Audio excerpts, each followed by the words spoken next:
आज की इस क्लास में सभी भक्तों का स्वागत है। अभी हम कीर्तन से स्टार्ट करेंगे।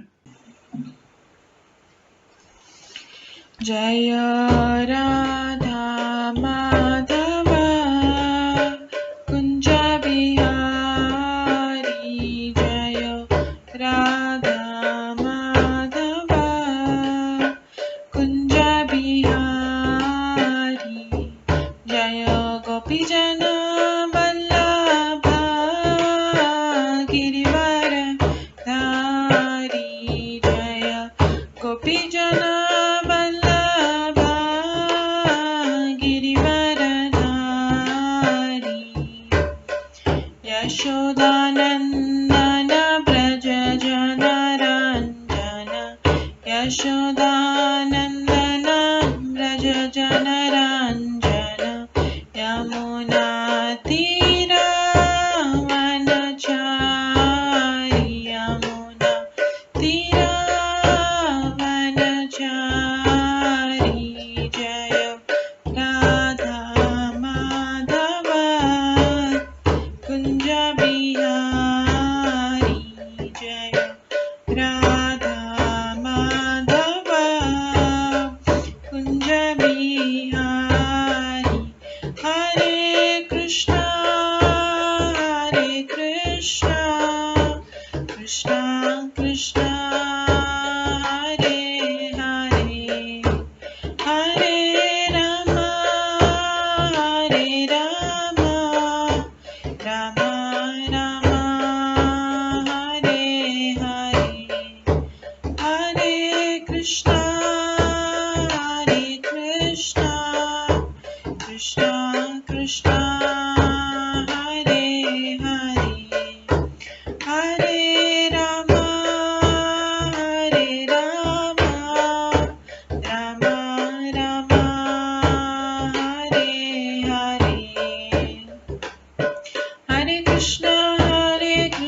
कृष्णा हरे हरे, हरे राम राम राम हरे हरे, हरे कृष्णा कृष्णा कृष्णा हरे हरे, हरे राम राम राम हरे हरे, हरे कृष्णा कृष्णा कृष्णा हरे हरे, हरे राम राम राम हरे हरे, हरे कृष्णा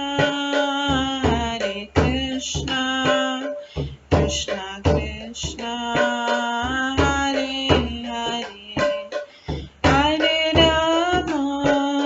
राम राम राम हरे हरे,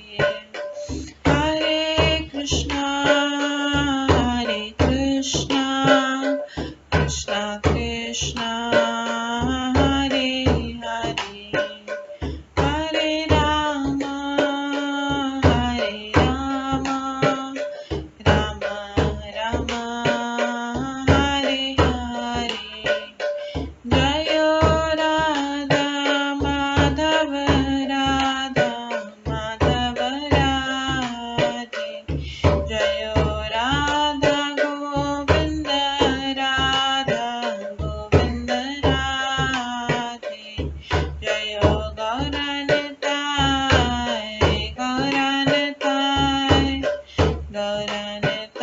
जय गौरनिताय, जय जय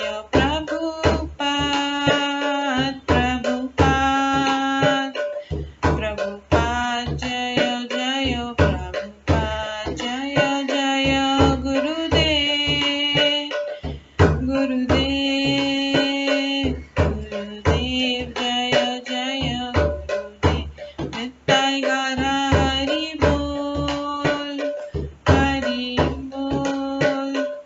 हरि बोल नित्य गौर हरि बोल। गौर प्रेमानंदे हरि हरि बोल। हरे कृष्णा। आज की इस क्लास में सभी भक्तों का स्वागत है। अभी मंगलाचरण से स्टार्ट करेंगे। ॐ अज्ञानतिमिरन्धस्य ज्ञानाञ्जनशलाकया चक्षुरुन्मिलितं येन तस्मै श्रीगुरुवे नमः। श्रीचैतन्यमनोभीष्टं स्थापितं येन भूतले स्वयं रूप कदा मह्यं ददाति स्वपदान्तिकम्।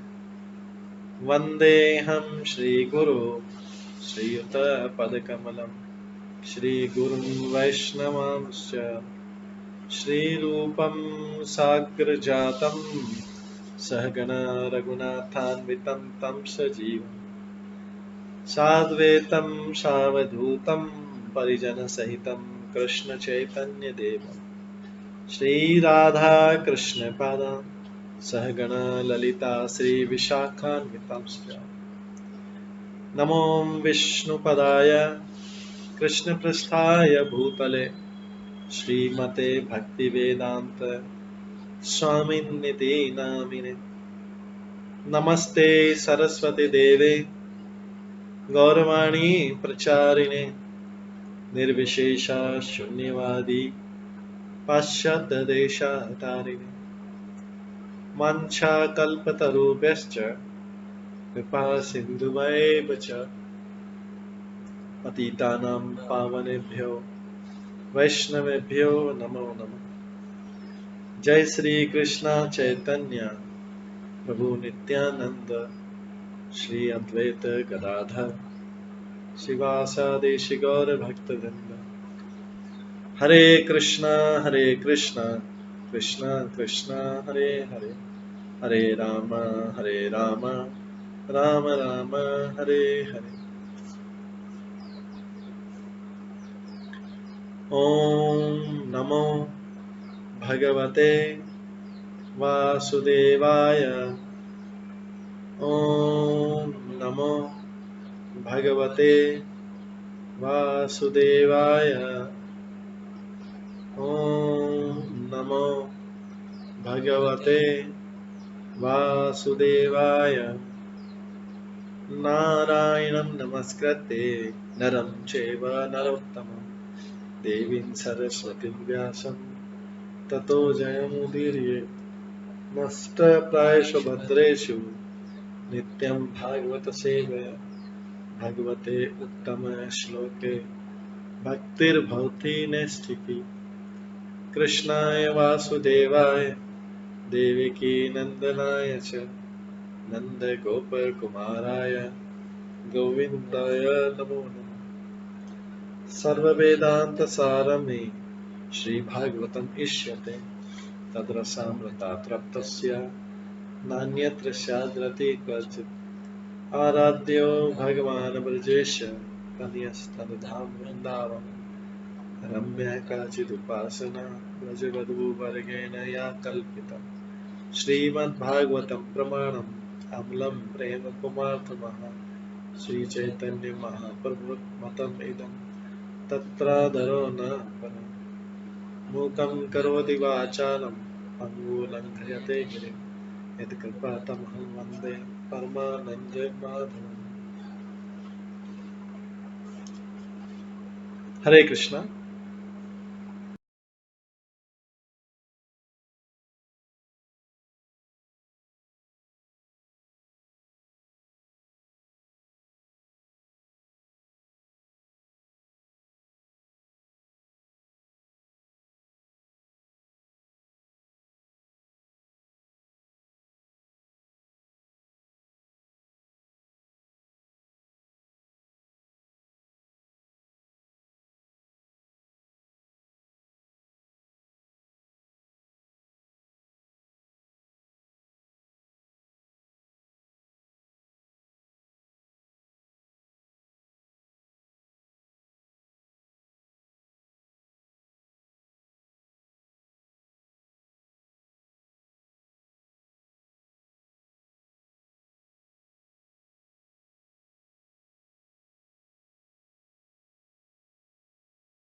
हरे कृष्णा। आज की इस क्लास में सभी भक्तों का स्वागत है। कल हम श्रवण कर रहे थे श्रीमद् भागवतम के 10वें स्कंद के 8वें अध्याय से भगवान कृष्ण द्वारा अपने मुख के भीतर विराट रूप का प्रदर्शन। हमने श्रवण किया था कि कृष्ण जो हैं जब थोड़े से बड़े हुए तो कृष्ण बहुत नटखट या बहुत शैतानी करने लग गए थे। कृष्ण की अति आकर्षक बाल सुलभ चंचलता को देखकर पड़ोस की सारी गोपियां कृष्ण की क्रीड़ाओं के विषय में बारंबार सुनने के लिए माता यशोदा के पास पहुंचती और उनसे इस प्रकार कहती, ऐसे कि यशोदा, आपका बेटा कभी कभी हमारे घरों में गौएं दुहने के पहले आ जाता है और बछड़ों को खोल देता है, और जब घर का मालिक क्रोध करता है तो आपका बेटा केवल मुस्का देता है। कभी कभी वो कोई ऐसी युक्ति निकालता है जिससे वो स्वादिष्ट दही, मक्खन तथा दूध चुरा लेता है और खाता पीता है। जब बंदर एकत्र होते हैं तो ये उनमें से सबको बांट देता है, और जब उनके पेट भर जाते हैं और वे अधिक नहीं खा पाते तो बर्तनों को तोड़ जाता है। कभी कभी यदि इसे घर से मक्खन या दूध चुराने का अवसर नहीं मिलता तो घर वालों पर क्रोधित होता है, और बदला लेने के लिए वो छोटे छोटे बच्चों को चिकुटी काट कर भड़का जाता है, और जब बच्चे रोने लगते हैं तो कृष्ण भाग लेते हैं।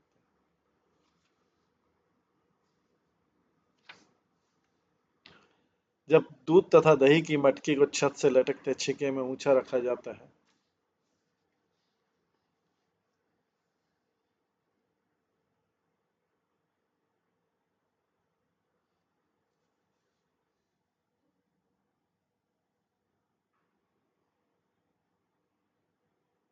और कृष्ण तथा बलराम उस छीके तक नहीं पहुंच पाते तो पीढ़ों को जुटाकर तथा मसाले पीसने की उखली को उलटकर उस पर छत पर चढ़कर उस तक पहुंच जाते हैं, और बर्तन के भीतर क्या है अच्छी तरह जानते हैं तो उसमें छेद कर देते हैं। वे अच्छी तरह जानते हैं तो उसमें छेद करते हैं। जब सयानी गोपिकाएं कामकाज में लगी रहती है तो कभी कभी कृष्ण तथा बलराम अंधेरी कोठी में चले जाते हैं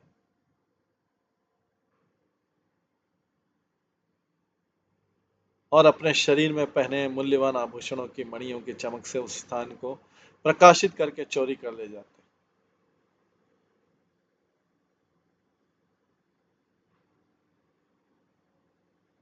जब कृष्ण नटखट करते पकड़े जाते हैं तो घर के मालिक उनसे कहते हैं, अरे चोर, उस पर बनावटी क्रोध करते हैं। तब कृष्ण उत्तर देते, मैं चोर नहीं, चोर तुम हो।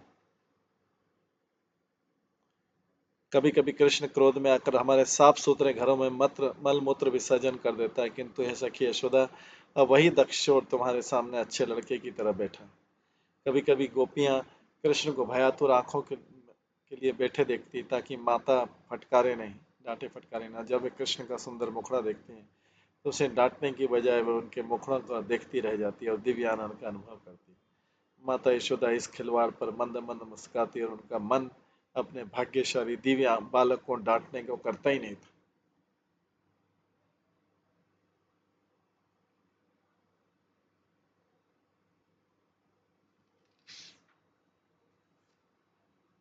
एकदा क्रियमाना, कल हमने ये भी श्रवण किया था, एकदा क्रियमाना ते रामाद्या गोपदारका कृष्ण मृदम भक्षितवान इति मात्रे निवेदन। एक दिन जब कृष्ण अपने छोटे एक दिन जब कृष्ण जब अपने छोटे साथियों के साथ बलराम तथा अन्य गोपपुत्रों से खेल रहे थे तो उनके सारे साथियों ने एकत्र होकर माता यशोदा से शिकायत की कि कृष्ण ने मिट्टी खाई। और उसके बाद हमने श्रवण किया था, सा गृहीत्वा करे कृष्णम उपालभ्य हित एषणी सम यशोदा भय संभ्रांत प्रेक्षण अक्षम भाषत। कृष्ण के साथियों से सुनकर हितेशणी माता यशोदा ने कृष्ण के मुख के भीतर देखने तथा डांटने के लिए उन्हें अपने हाथों से ऊपर उठा लिया।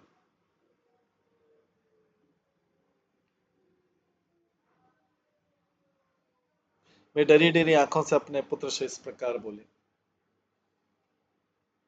कस्मात् मदम मदांत आत्मन भवान भक्षितवान। कस्मात् मदम मदांत आत्मन भवान भक्षितवान रह वदन्ति तावकाहि एते कुमार ते अग्रज अपि अयम्। हे कृष्ण, तुम इतने चंचल क्यों हो?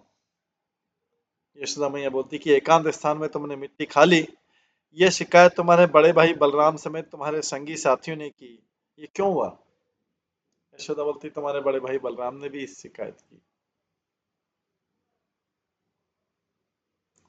तात्पर्य, माता यशोदा कृष्ण के चंचल स्वभाव से क्षुब्ध थी। उनका घर मिठाइयों से भरा पड़ा रहता था, तो फिर चंचल बालक ने एकांत स्थान में मिट्टी क्यों खाई?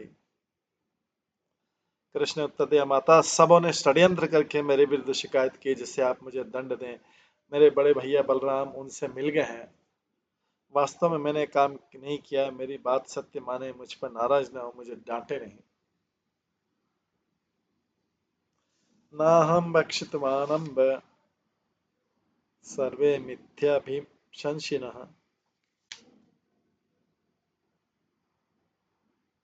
यदि सत्यग्रह तर्हि समक्षम पश्चिमे मुखम। श्री कृष्ण ने उत्तर दिया, है माता, मैंने मिट्टी कभी नहीं खाई।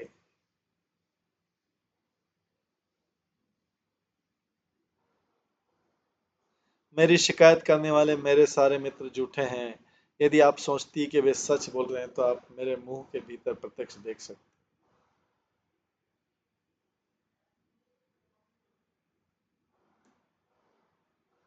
तात्पर्य, मात्र स्नेह के दिव्य आनंद को बढ़ाने के लिए कृष्ण ने अपने आप को निर्दोष रूप में प्रस्तुत किया। शास्त्र में वर्णन हुआ है, ताड़न भयान मिथ्योक्ति वात्सल्य रस पोषिका। इसका अर्थ है कि छोटा बालक कभी कभी झूठ बोलता है। वह किसी वस्तु को चुराने पर या कुछ खाने पर भी इनकार करता है। उसने ऐसा नहीं किया। सामान्यतः भौतिक जगत में ऐसा देखा जाता है, किंतु कृष्ण के साथ बात और ही है। ऐसी क्रीड़ाएं भक्तों को दिव्य आनंद प्रदान करने के निमित्त भगवान झूठे की भूमिका अदा कर रहे हैं, अन्य भक्तों पर झूठा होने का आरोप लगा रहे हैं। श्रीमद् भागवतम में कहा गया, कृत पुण्य पुंज अनेकानेक जन्मों तक भक्ति करने के बाद भक्त को ऐसी आनंद अनुभूति हो सकती है। जिन लोगों ने प्रचुर पुण्य कर्मों के फल संचित कर रखे हैं, उन्हें ही कृष्ण का सानिध्य और उनके साथ सामान्य खिलाड़ियों की तरह खेलने का अवसर प्राप्त होता है। इन दिव्य सेवा कार्यकलापों को झूठे आरोप नहीं समझना चाहिए। ऐसे भक्त पर सामान्यतः बालकों की तरह झूठे बोलने का कभी आरोप नहीं लगाना चाहिए, क्योंकि कृष्ण का ऐसा सानिध्य प्राप्त करने के लिए उन्होंने बड़ी तपस्या की।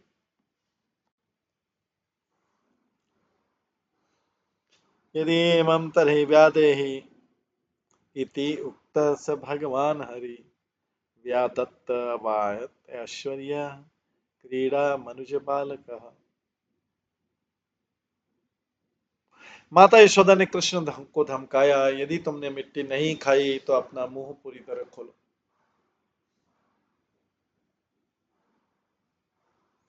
माता यशोदा ने कृष्ण को धमकाया, यदि तुमने मिट्टी नहीं खाई तो अपना मुंह पूरा खोल दो।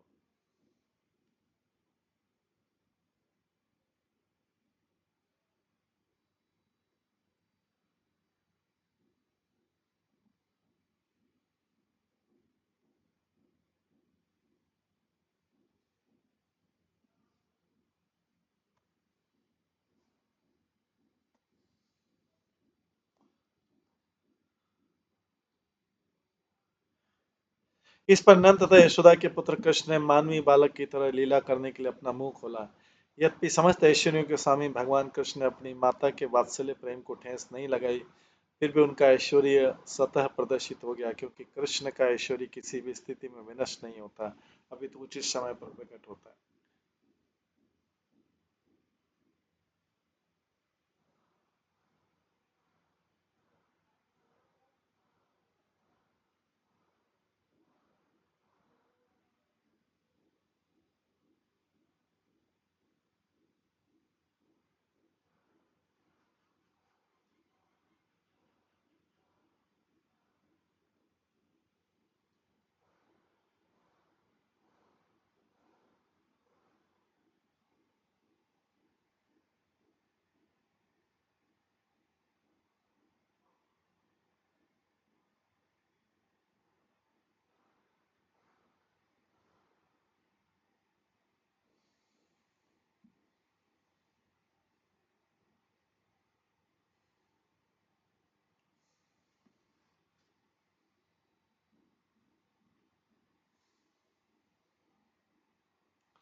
भगवान कृष्ण अपनी माता के वात्सल्य प्रेम को ठेस नहीं लगाई, फिर भी उनका ऐश्वर्य स्वतः प्रदर्शित हो गया, क्योंकि कृष्ण का ऐश्वर्य किसी भी स्थिति में विनष्ट नहीं होता, अपितु तो उचित समय पर प्रकट होता है।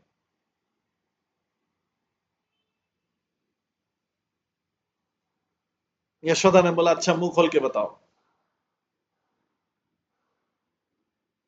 तो नंद तथा यशोदा के पुत्र कृष्ण ने मानवी बालक की तरह लीला करने के लिए अपना मुंह खोला।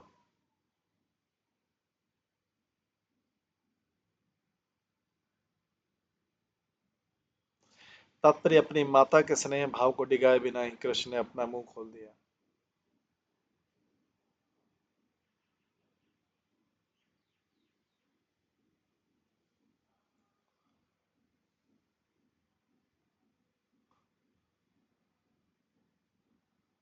तात्पर्य, अपनी माता के स्नेह के भाव को डिगाए बिना ही कृष्ण ने अपना मुंह खोल दिया और प्राकृतिक ऐश्वर्य को प्रदर्शित कर दिया। जब किसी व्यक्ति को भांति भांति का भोजन परोसा जाता है तो उसमें सैकड़ों व्यंजन हो सकते हैं, किंतु यदि किसी को साधारण शाक पालक ही पसंद है तो वो उसी को खाना चाहेगा।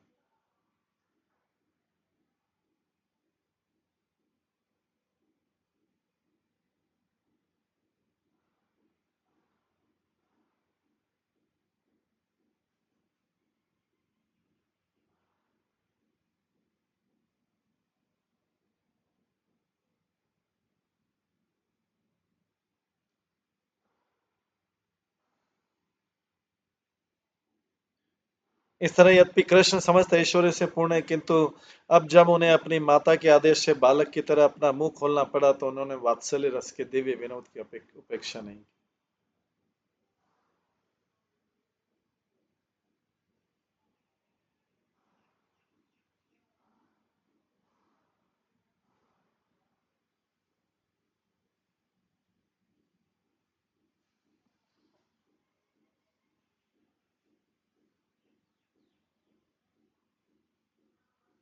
सा तत्र ददृशे विश्वं जगत्स्थानसूचकं दिशः साद्रिदीपाब्धिभूगोलं स्वायग्नितारकं ज्योतिश्चक्रं जलं तेजो नभ्यस्वानि वयदेव च वैकारिणि कारणीन्द्रियाणि मनोमात्रागुणास्तथा एतद्विचित्रं सहजीवकालः स्वभावकर्मा शैलिङ्गभेदम् शुनोत्स्नो विदारितास्य व्रजं सहात्मानवाप शङ्का।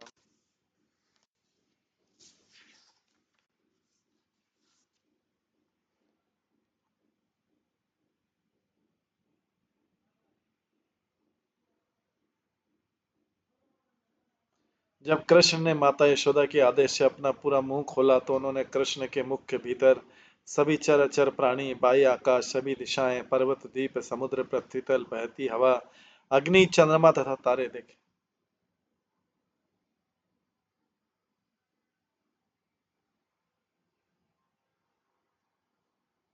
उन्होंने ग्रह, जल, प्रकाश, वायु, आकाश तथा अहंकार के रूपांतर द्वारा सृष्टि देखी। उन्होंने इंद्रियां, मन, तन मात्राएं, तीनों गुण भी देखे।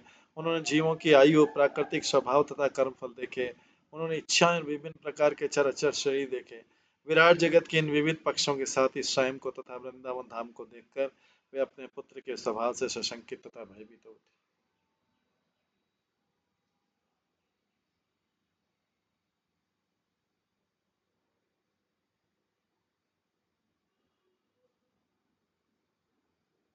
तात्पर्य, स्थूल तथा सूक्ष्म तत्वों पर स्थित सारे विराट जगत, उनकी उत्तेजना के साधन, तीनों गुण, जीव, सृष्टि, पालन, संगार तथा भगवान की बहिरान शक्ति से चल रही सारी क्रियाएं, ये सभी पूर्ण पुरुषोत्तम भगवान गोविंद से उद्भूत है।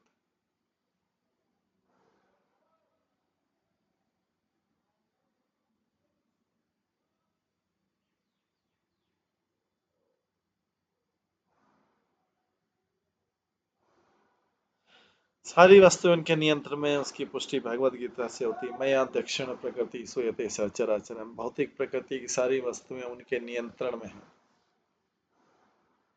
माता यशोदा के आदेश से जब बालक ने मुंह खोला तो उन्होंने कृष्ण के मुख के भीतर सभी चराचर प्राणी, बाह्य आकाश, सभी दिशाएं, पर्वत, द्वीप, समुद्र, पृथ्वी तल, बहती हवा, अग्नि, चंद्रमा तथा तारे देखे।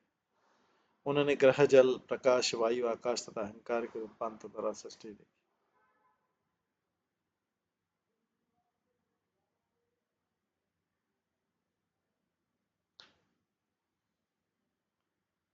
चूंकि ये सारी अभिव्यक्तियां गोविंद से उद्भूत हैं, अतः वे सब की सब गोविंद के मुंह में दिख सकती थी। आश्चर्य की बात है कि माता यशोदा गहन मात्र स्नेह के कारण भयभीत थी।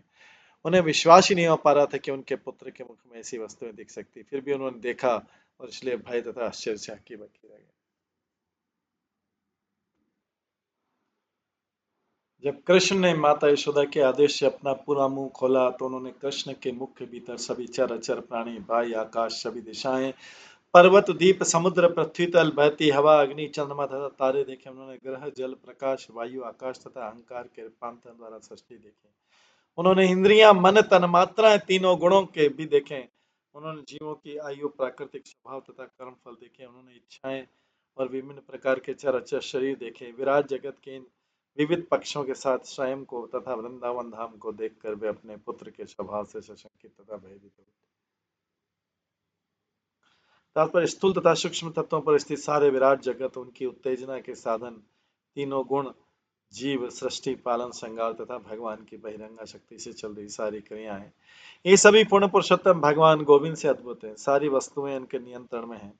इसकी पुष्टि भगवत गीता में हुई। मया अध्यक्षन प्रकृति सूयते स चराचर। भौतिक प्रकृति की सारी वस्तुएं उनके नियंत्रण में है। चूंकि ये सारी अभिव्यक्तियां गोविंद से अद्भुत है, अतः वे सभी की सब गोविंद के मुंह में दिख सकती थी। आश्चर्य की बात है कि माता यशोदा गहन मात्र स्नेह के कारण भयभीत थी। उन्हें विश्वास ही नहीं हो पा रहा था कि उनके पुत्र के मुख से ऐसी वस्तुएं दिख सकती। फिर भी उन्होंने देखा और इसलिए भय तथा आश्चर्य से हक्की बकी रही। किम स्वप्नेतत्तदेव माया, किं मामदीयापतबुद्धिमोहा, अथो अमुष्या एव मम भर्कस्य यः कश्चनोत्पत्तिः माता यशोदा अपने में ही तर्क करने लगी, क्या यह सपना है या बहिरंगा शक्ति की मोहमयी सृष्टि? कहीं यह मेरी बुद्धि से तो प्रकट नहीं हुई, अथवा यह मेरे बालक की कोई योग शक्ति है? तात्पर्य, जब माता यशोदा ने अपने बालक के मुख के भीतर यह अद्भुत दृश्य देखा तो वे अपने मन में तर्क करने लगी, कहीं यह स्वप्न तो नहीं है? तब उन्होंने अब विचार किया कि मैं स्वप्न नहीं देख रही हूँ, क्योंकि मेरी आंखें खुली हुई है। जो कुछ हो रहा है मैं वही देख रही हूँ। न तो मैं सो रही हूँ, न ही मैं सपना देख रही हूँ। तो फिर वो यह देव माया से उत्पन्न मोह हो सकता है, किंतु यह भी संभव नहीं है। ऐसी वस्तुएं देवतागण मुझे क्यों दिखला रहे हैं? मैं तो साधारण स्त्री हूँ, जिसका देवताओं से कोई संबंध नहीं। वे देव माया में मुझे क्यों डालना चाहते हैं? ऐसा संभव नहीं।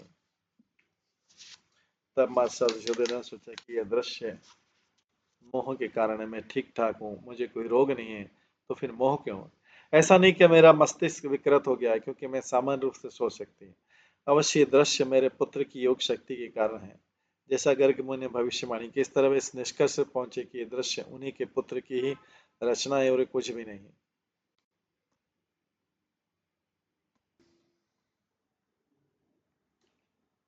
अथो यथावत् न वितर्क गोचरम चेतो मनः कर्म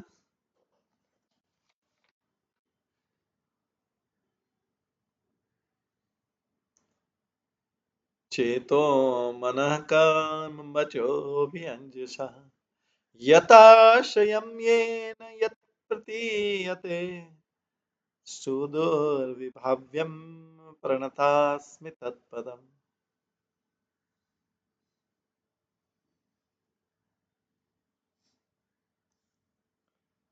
अतः मैं उन भगवान की शरण करती हूँ और उन्हें नमस्कार करती हूँ, जो मनुष्य की कल्पना, मन, कर्म, विचार तथा तर्क से परे हैं, जो इस विराट जगत के आदि कारण है, जिनसे संपूर्ण ब्रह्मांड पालित है और जिनसे हम इस जगत के अस्तित्व का अनुभव करते हैं।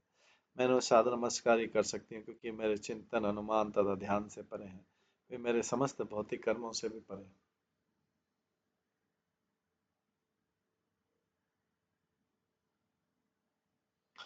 तात्पर्य, मनुष्य को भगवान की महानता का केवल अनुभव करना होता है। उसे स्थूल या सूक्ष्म किसी भी भौतिक उपाय से उसे उन्हें समझने का प्रयास नहीं करना चाहिए। सरल स्वभाव की स्त्री होने के कारण माता यशोदा इस दृश्य का असली कारण नहीं समझ पाई।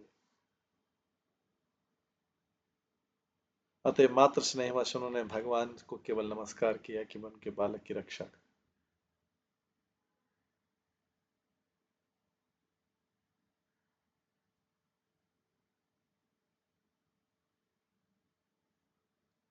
वे उन्हें नमस्कार करने के अतिरिक्त कर ही क्या सकती थी। कहा गया है, अचिंत्य खलु ये भावा न तांस करें न योजित। तर्क से परम कारण को समझने का प्रयास नहीं करना चाहिए। जब हम किसी ऐसी समस्या से घिर जाते हैं जिसके कारण को ढूंढने नहीं मिलता, तो हमारे पास भगवान की शरण में जाने और उन्हें सादर नमस्कार करने के अतिरिक्त कोई दूसरा विकल्प नहीं रह जाता। तभी हम सुरक्षित कर सकते हैं। इस स्थिति में माता यशोदा ने भी यही विधि अपनाई। जो कुछ घटता है उसका मूल कारण भगवान होता है।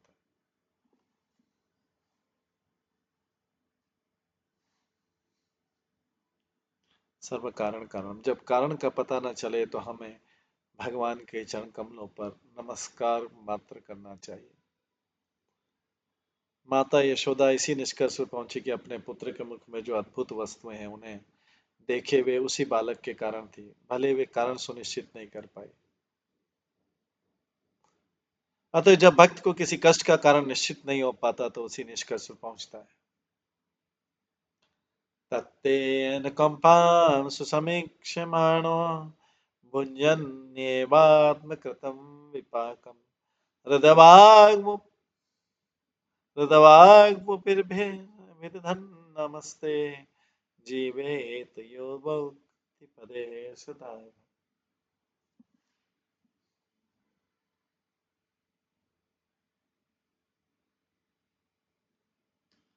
भक्ति स्वीकार करता है कि उसे अपने विगत दुष्कर्मों के कारण ही भगवान ने किंचित कष्ट दिया है। इस तरह वह भगवान को बारंबार नमस्कार करता है। ऐसा भक्त मुक्ति पदे सदाय भाग कहलाता है, अर्थात इस भौतिक जगत से उसकी मुक्ति सुनिश्चित। भगवद गीता में कहा गया, मात्र स्पर्शास्त्र कौन्तेय शीतोष्ण सुख दुखदा आगामा पायिनो नित्यास्तम तितिक्षु भारत। हमें जानना चाहिए कि भौतिक शरीर से उत्पन्न भौतिक कष्ट आते जाते रहते हैं। अतः हमें चाहिए कि कष्ट सहन करे और आध्यात्मिक गुरु द्वारा आदिष्ट अपना कर्तव्य निभाए।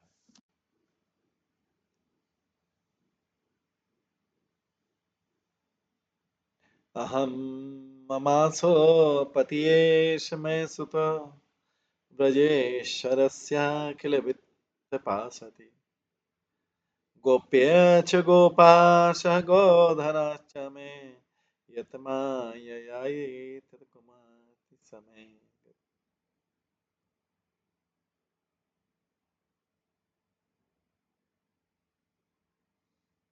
ये तो भगवान की माया का प्रभाव है, जो मैं मिथ्या ही सोचती हूँ कि नंद महाराज मेरे पति हैं, कृष्ण मेरा पुत्र। और चूंकि मैं नंद महाराज की महारानी हूँ, इसलिए गौवें तथा बछड़ियों की संपत्ति मेरे अधिकार में है और सारे ग्वाले तथा उनकी पत्नियां मेरी प्रजा हैं। वस्तुतः मैं भी भगवान के नित्य अधीन हूँ, वे ही मेरे अनंतिम आश्रय।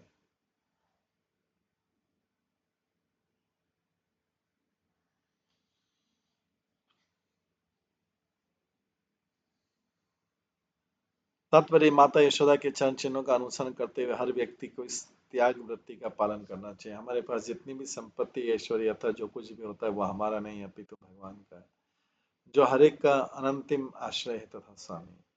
भगवद गीता में स्वयं भगवान कहते हैं, भक्तानां सर्वलोका महेश्वरम सुहृदम सर्वभूतानां ज्ञात्वा माम शान्तिमच्छि।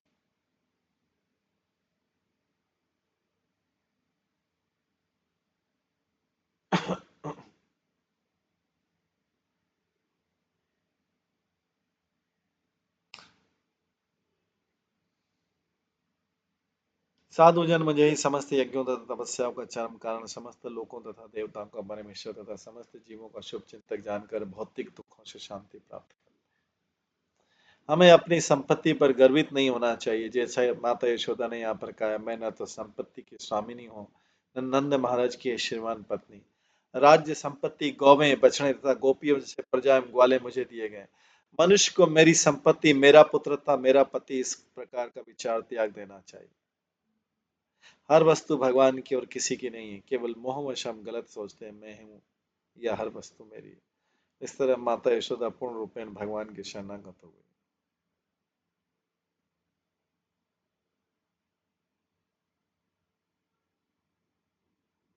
क्षण भर के लिए वह निराश होकर सोचने लगी, दान तथा अन्य पुण्य कर्मों द्वारा अपने पुत्र की रक्षा करने के लिए मेरे सारे प्रयास व्यर्थ हैं। भगवान ने मुझे बहुत सारी वस्तुएं प्रदान की, किंतु जब तक ये हर वस्तु का भार अपने ऊपर नहीं ले लेते तब तक सुरक्षा की कोई गारंटी नहीं है। इसलिए अंततोगत्वा मुझे भगवान की शरण लेनी चाहिए। जैसा कि प्रकृति ने कहा, प्रहलाद महाराज ने कहा, बालस्य नेह शरणम पितरो नरसिंह माता पिता, अंततः अपने बच्चों की रक्षा नहीं कर सकते।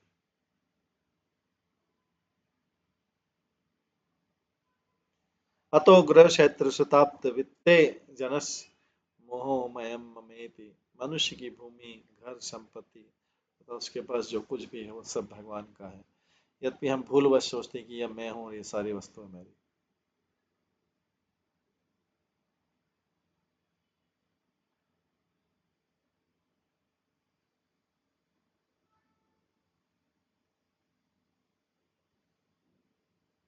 इत्थं विदित्वायां गोपिकायां सह ईश्वर वैष्णवीं व्यतनोत् मायां पुत्र स्नेह मयि विभो। माता यशोदा भगवान की कृपा से असली सत्य को समझ गई।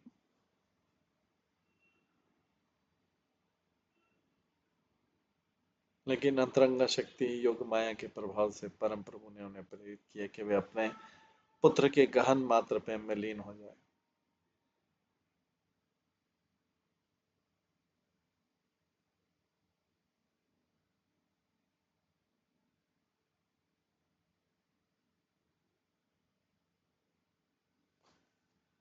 तात्पर्य, यद्यपि माता यशोदा को समस्त जीवन दर्शन समझ में आ गया, किंतु दूसरे क्षण वे योग माया के प्रभाव से स्नेहवश अभिभूत हो गए।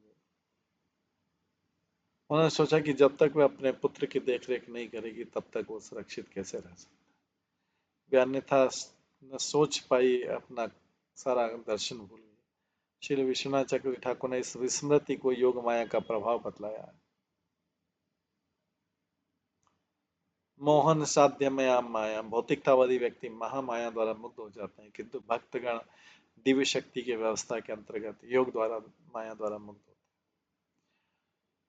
सद्यो नष्ट स्मरति गोपी सा सारोप्यारोहम आत्मजम प्रबद्ध स्नेह कलिल हृदय आसित यथा पुरा।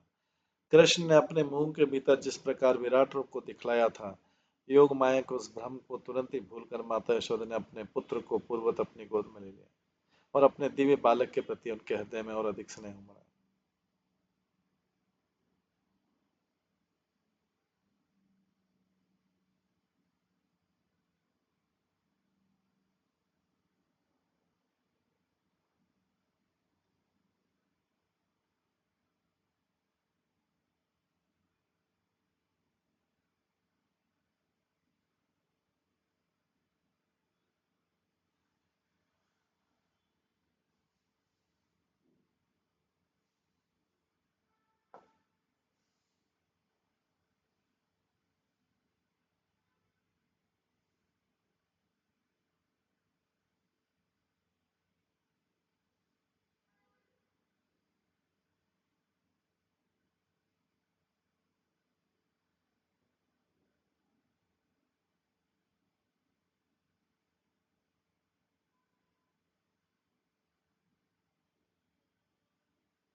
कृष्ण ने अपने मुंह के भीतर जिस विराट रूप को दिखलाया था, योग माया के उस भ्रम को तुरंत ही भूलकर माता यशोदा ने अपने पुत्र को पूर्ववती अपनी गोद में ले लिया और अपने दिव्य बालक के प्रति उनके हृदय में और अधिक स्नेह उमड़ा। तात्पर्य, माता यशोदा ने कृष्ण के मुंह के भीतर विराट रूप के दृश्य को योग माया की व्यवस्था माना, जो सपने के समान।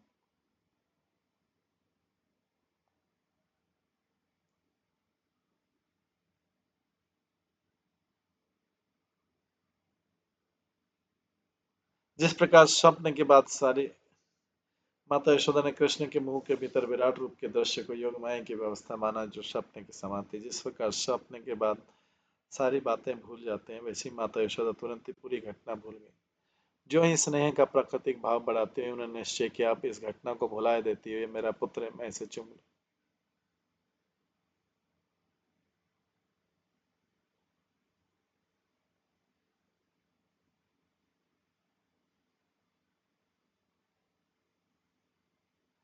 त्रया च उपनिषिद्धश्च सांख्य योगे च सात्वते विज्ञानम् महात्म्यं हरिं सा मन्यत आत्मजम्।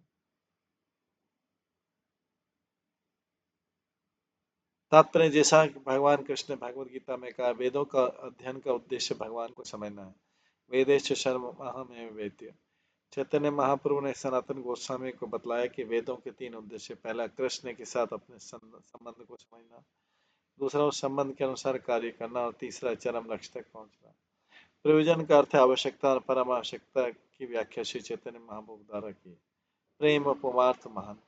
मनुष्य की सबसे बड़ी आवश्यकता है भगवान के लिए प्रेम की प्राप्ति। यहाँ हम देखते हैं कि माता यशोदा आवश्यकता के सर्वोच्च पद पर है, क्योंकि कृष्ण के प्रेम में पड़ता लीन।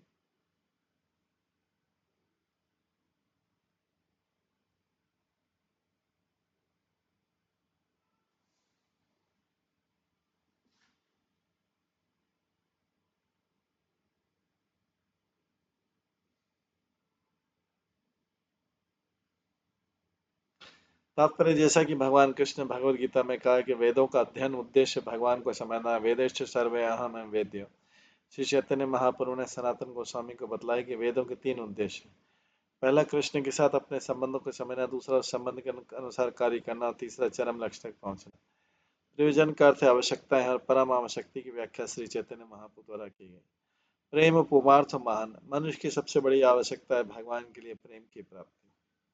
यहाँ हम देखते हैं कि माता यशोदा आवश्यकता के सर्वोच्च पद पर है, क्योंकि वे कृष्ण के प्रेम में पूर्णता लीन है। प्रारंभ में वैदिक उद्देश्य का पालन तीन प्रकार से किया जाता है, कर्म कांड, ज्ञान कांड तथा उपासना। जब कोई व्यक्ति उपासना कांड की पूर्ण अवस्था को प्राप्त होता है तो नारायण या भगवान विष्णु की पूजा करने लगता है। जब पार्वती ने भगवान महादेव से पूछा कि उपासना की सर्वोत्तम विधि क्या है, तो शिव जी ने उत्तर दिया, आराधना नाम सर्वेशाम विष्णु आराधना परम। विष्णु उपासना या विष्णु उपासना की सिद्धि की सर्वोच्च अवस्था है, जिसका अनुभव देवकी ने किया। नहीं तो यशोदा यहाँ पर कोई उपासना नहीं कर सकती।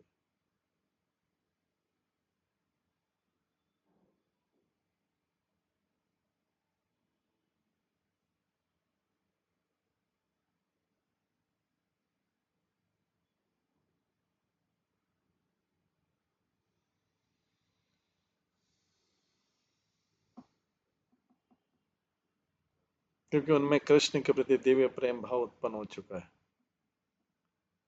अतः उनकी दशा देवकी की दशा से श्रेष्ठ है। ये दिखाने के लिए श्री व्यासदेव लिखते हैं, त्रय्या चौपनिषदम्। जब कोई व्यक्ति वेदों का अध्ययन प्राप्त करने के लिए करता है, विद्या प्राप्त करने के लिए करता है, तो मानव सभ्यता में भाग लेने लगता है। उसके बाद वह ब्रह्म ज्ञान प्राप्त कर उपनिषदों का अध्ययन करता है, तब परम नियमता को समझने के लिए सांख्य योग की अग्रसर होता है, जिन्हें भगवद गीता में बताया गया। परम ब्रह्म परम धाम पवित्रम परमम भव पुरुषम शास्त्रम। जब मनुष्य उस परम पुरुष को परम नियंता के परमात्मा के रूप में समझ लेता है, तो योग विधि में लग जाता है। ध्यानावस्थितम तद्गतेन मनसा पश्यन्ति योगिना। लेकिन माता यशोदा उन सारी अवस्थाओं को पार कर चुकी है। वे कृष्ण को अपने प्रिय पुत्र के रूप में मान चुकी है, इसलिए उन्हें आत्म साक्षात्कार की सर्वोच्च अवस्था पर स्थित माना जाता है। परम सत्य की अनुभूति तीनों रूप में होती, ब्रह्मेति परमात्मा भगवान शब्द। किंतु वे ऐसे भाव को प्राप्त करती है, ब्रह्म परमात्मा में भगवान को समझने की भी परवाह भी नहीं करती।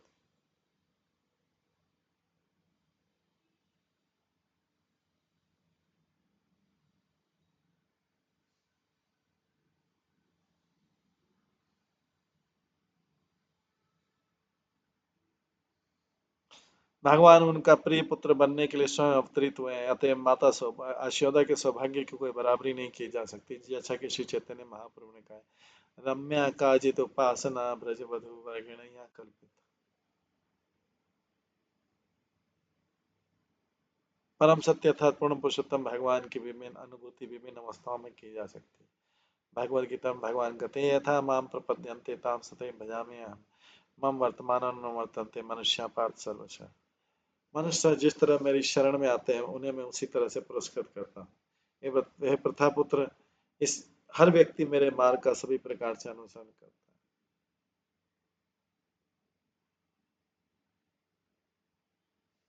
मनुष्य के पहले के कर्मी, फिर ज्ञानी, फिर योगी होता, भक्ति या प्रेम भक्त होता। किंतु साक्षात्कार की चरम अवस्था प्रेम भक्ति जो वास्तविक अर्थों में माता यशोदा द्वारा प्रदर्शित की।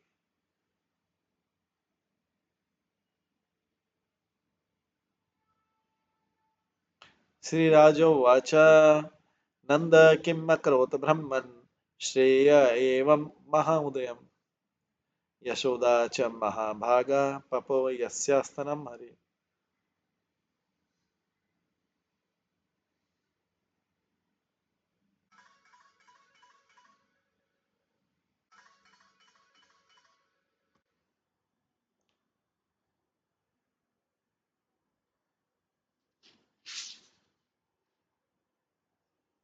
इत्थं विदितत्वयं गोपिकायां स ईश्वरः वैष्णवीं व्यतनो मायां पुत्र स्नेहमयी विभु। तो यशोदा मैया जो इससे पहले कर रही थी कि यह तो भगवान की माया का प्रभाव है, जो मैं मिथ्या सोचती हूँ कि नंद महाराज मेरे पति है, कृष्ण मेरा पुत्र है। चूंकि मैं नंद महाराज की महारानी हूँ, इसलिए गवों तथा बछड़ों की संपत्ति मेरे अधिकार में है और सारे ग्वाले तथा उनकी पत्नियां मेरी प्रजा हैं। वस्तुतः मैं भी भगवान के नित्य अधीन हूँ, वे ही मेरे अनंतिम आश्रय हैं।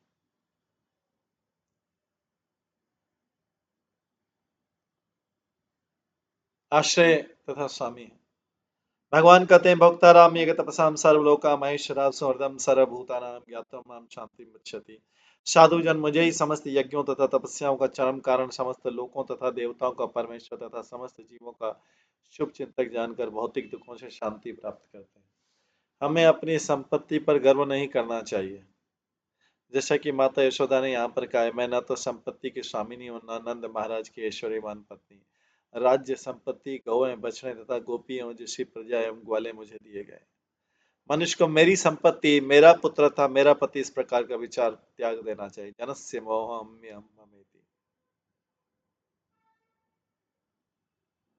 हर वस्तु भगवान की और किसी की नहीं, केवल मोहवश हम गलत सोचते हैं मैं हूं या हर वस्तु मेरी। इस तरह माता यशोदा पूर्ण रूप में भगवान की शरणागत हो गई। क्षण भर के लिए वे निराश होकर सोचने लगी, दान तथा पुण्य कर्मों द्वारा अपने पुत्र की रक्षा करने के मेरे सारे प्रयास व्यर्थ हैं। भगवान ने मुझे बहुत सारी वस्तुएं प्रदान की, किंतु जब तक वे हर वस्तु का भाग अपने ऊपर नहीं ले लेते भाग, तब तक सुरक्षा की कोई गारंटी नहीं। इसलिए अंततोगत्वा मुझे भगवान की शरण लेनी चाहिए। बालस्य नेह शरणम पित्रो नरसिंह माता पिता। नरसिंह माता पिता अनंत अंततः अपने बच्चों की रक्षा नहीं कर सकते। अतो ग्रह क्षेत्र सुताप्त वित्तेन जनस्य मोहो यम्मेति। मनुष्य की भूमि, घर, संपत्ति था, उसके पास जो कुछ भी वो सब भगवान का है। यद्यपि हम भूलवश सोचते हैं कि यह मैं हूँ और ये सारी वस्तुएं मेरी।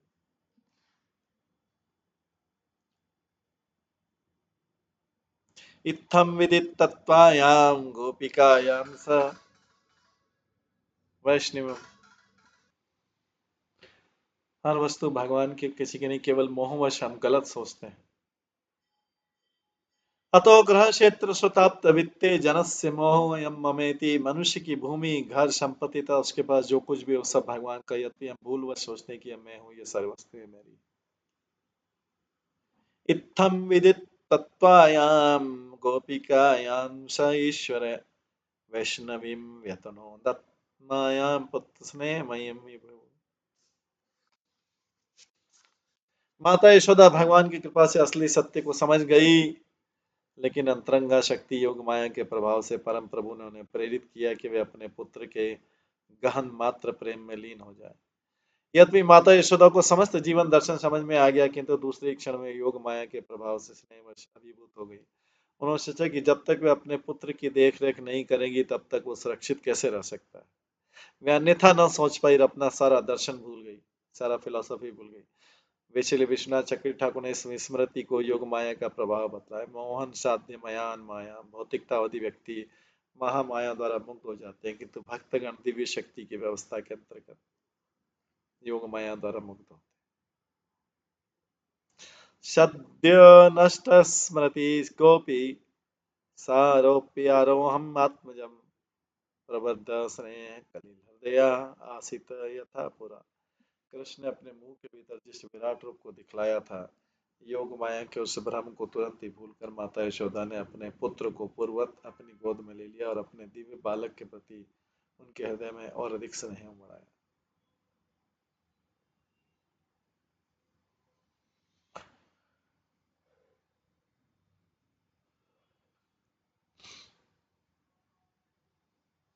कृष्ण ने अपने मुंह के भीतर जिस विराट रूप को दिखलाया था, योग माया के उस भ्रम को तुरंत ही भूलकर माता यशोदा ने अपने पुत्र को पूर्ववत अपने हृदय में गोद में ले लिया और अपने दिव्य बालक के प्रति उनके हृदय में और अधिक स्नेह उमड़ाया। तात्पर्य, माता यशोदा ने कृष्ण के मुंह के भीतर विराट रूप के दृश्य को योग माया की व्यवस्था माना, जो स्वप्न के समान। जिस प्रकार स्वप्न के बाद सारी बातें भूल जाती, वैसी माता यशोदा तुरंत ही पूरी घटना भूल गई। ज्यों ही स्नेह का प्राकृतिक भाव बढ़ा, त्यों ही उन्होंने निश्चय किया कि अब इस घटना को भुला देती हूँ, ये पुत्र मेरा है, मैं उसको चुम्बन कर लेती।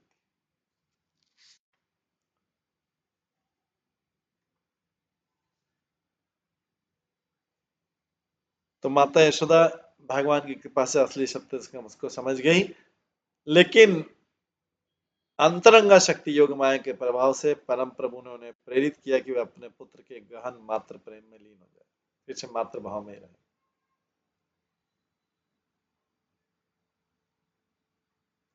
और कृष्ण ने अपने मुंह के भीतर जिस विराट रूप को दिखलाया था, योग माया के उस भ्रम को तुरंत ही भूलकर माता यशोदा ने अपने पुत्र को पूर्ववर्ती अपने गोद में ले लिया और अपने दिव्य बालक के प्रति उनके हृदय में और अधिक स्नेह।